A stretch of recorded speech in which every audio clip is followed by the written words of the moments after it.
ये कहानी 18वीं शताब्दी 1700s के भारत की है, जहां मुगल साम्राज्य ढल रहा था और छोटी रियासतें अपनी सीमाओं और वजूद के लिए खून बहा रही थीं।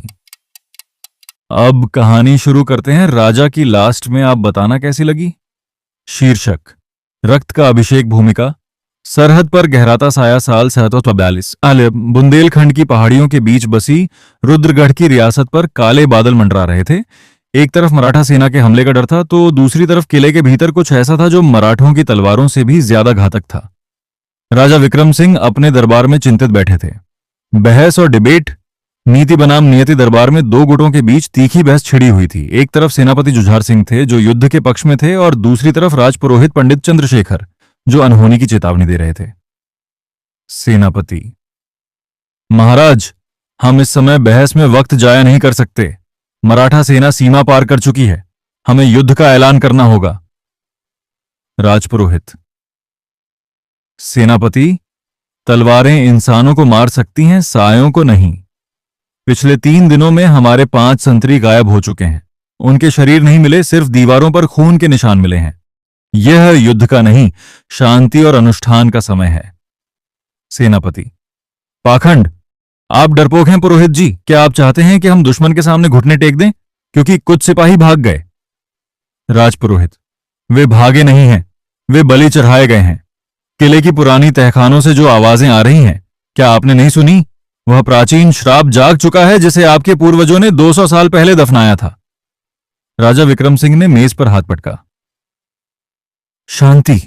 दुश्मन बाहर खड्डा है और डर अंदर।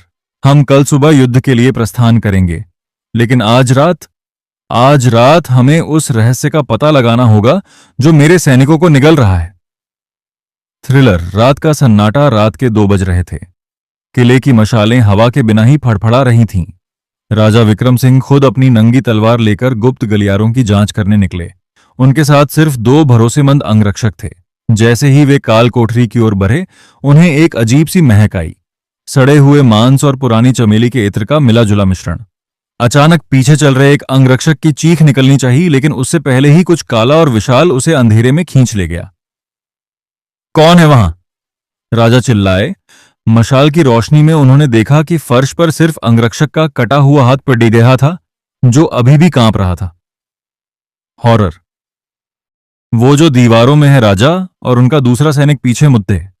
लेकिन रास्ता गायब था। वहां सिर्फ एक पत्थर की दीवार थी। तभी दीवार के पत्थरों के बीच से काला खून रिसने लगा। हवा में एक ठंडी फुसफुसाहट गूंजी। 18वीं सदी का अंत, और तेरे वंश का रक्त मेरा अभिषेक करेगा। सामने अंधेरे से एक आकृति उभरी। वह कोई इंसान नहीं था। उसका आधा चेहरा सडादा हुआ था और आंखों की जगह सिर्फ जलते हुए अंगारे थे। वह रुद्रगढ़ का वही पूर्वज राजा था जिसे उसकी क्रूरता के कारण जिंदा दफन कर दिया गया था। वह अब पिशाच बन चुका था, जो युद्ध की गंध से जाग गया था। सस्पेंस। एक भयानक मोड़। राजा विक्रम सिंह ने तलवार उठाई, लेकिन तभी पीछे से एक परिचित आवाज आई। महाराज, इसे तलवार नहीं मार सकती। राजा ने मुद्दा कर देखा। वहां सेनापति जुझार सिंह खड्डे किदे थे, लेकिन उनके चेहरे पर एक कुटिल मुस्कान थी। सेनापति के हाथ में एक पुरानी तांत्रिक किताब थी। तुम यहां क्या कर रहे हो? राजा ने हाँफते हुए पूछा। मैं इस युद्ध को जीतना चाहता हूं महाराज, सेनापति ने धीरे से कहा। लेकिन मराठों के खिलाफ नहीं, आपके खिलाफ। मैंने ही इसे, पिशाच को आजाद किया है। इसे बस एक शाही खून की बलि चाहिए, और फिर यह मेरी सेना बनकर पूरी दुनिया को जीत लेगा। बाहर मराठों के नगाड़े बजने लगे।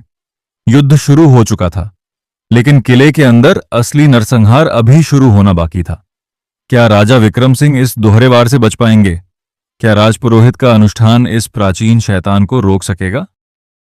अगले भाग में जारी रहेगी। आगे की कहानी सुनने के लिए चैनल से जुड़े रहे। धन्यवाद।